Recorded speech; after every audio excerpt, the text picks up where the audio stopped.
السلام عليكم.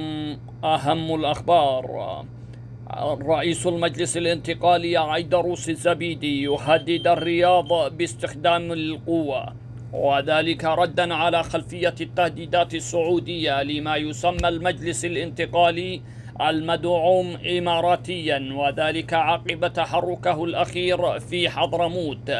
هذا وقد هددت السعودية بالعمل على إنهاء تأثير المجلس الانتقالي في المحافظات الجنوبية، وذلك عبر إنشاء مجالس محلية جديدة في جميع المحافظات.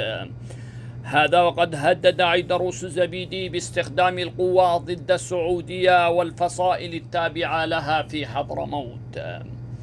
هذا ويرى مراقبون أنه في حال اندلاع معركة حضرموت فسوف تكون معركة عنيفة، حيث ستلقي جميع الأطراف بثقلها العسكري في معركة محافظة حضرموت، حيث ترى صنعاء والجناح الشمالي في الشرعية بأنه لا يمكن التفريط في محافظة حضرموت.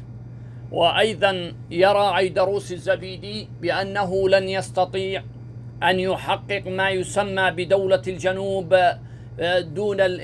دون محافظة حضرموت والمهرة، حيث تعتبر المحافظات المسيطر عليها من قبل الانتقالي محافظات فقيرة جدا. ويبحث عيدروس